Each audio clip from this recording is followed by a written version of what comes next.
Hey guys, and welcome back to my channel. So today I want to do a really quick realistic zero waste kitchen tour, because every time I look up things like zero waste kitchen on the internet, I'm always seeing these incredibly clean, aesthetic, minimalist kitchens, and for me that feels quite unattainable, especially because I don't live with someone who is zero waste.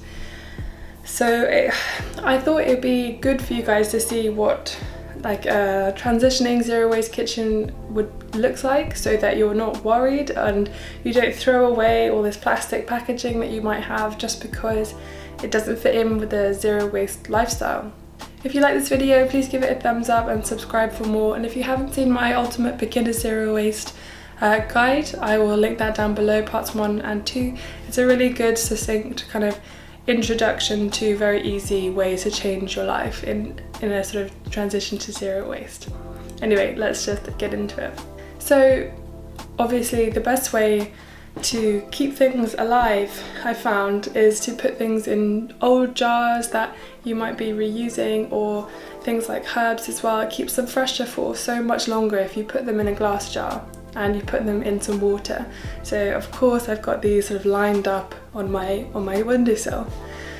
As you can see here, I also have some toothbrushes, and these toothbrushes are old toothbrushes that I would have thrown away, but I decided to try and find another use for, because plastic toothbrushes are a horrendous, wasteful product. And they're one of the #1 contributors to waste that goes to landfill, because we go through so many of these plastic toothbrushes, you know, a few every year. So we reuse them to scrub dishes, scrub things that are hard to reach and stuff like that, so it's a great way to reuse them. Here in my cupboards you can see that obviously I have a lot of jars that I've accumulated, lots of different shapes, and not necessarily these beautiful mason jars. Some of them are, and that's when I bought them at the beginning of my journey because I thought that I needed them. But of course you don't necessarily need to, it depends what you're buying and depends what you already have. And as you can see on the second shelf, yes, I have a lot of stuff that isn't necessarily zero waste. I've reused a lot of these containers and put other stuff in them, but also I've had a lot of this stuff for quite a while and I'm not sure what to do with it.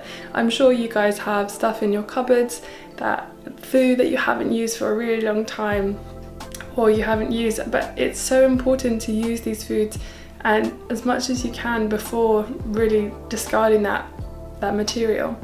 And if you can see I've got lots of different stuff here, and lots of it I have had for a while, but also it's a great way, like these pots that have the nutritional yeast in, so they're a great way to reuse them, but obviously try not to buy more if you can.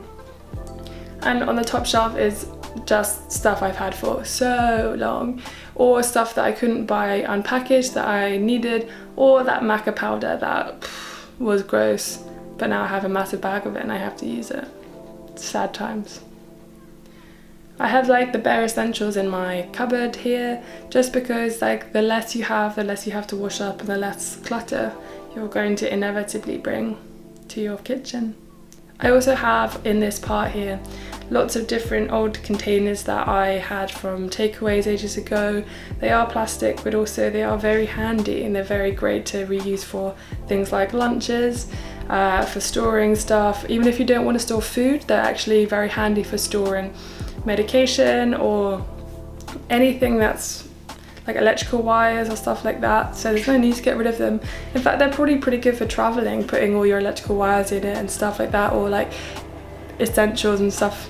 And of course I have this massive basket of medication that we've accumulated that we don't need, but luckily, you know, we have it all now, so we don't need to buy more stuff. I'm sure you all have too much, because when you get sick you buy everything you possibly can to try and feel better. As you can see on top of my fridge, I've got this massive bag of oats. Me and my sister buy that, and that sort of lasts us a good 6 months. It's like 10 kilograms of oats, and it comes in reused packaging. So if you can't get to a bulk store, you can always order offline if it is reasonable and, you know, it doesn't make a more wasteful product. And yeah, I just wanted to finish by saying, like, this is my tiny kitchen in London, and I'm transitioning to zero waste. I'm not perfect, no one is perfect, but this is what it realistically looks like to be transitioning.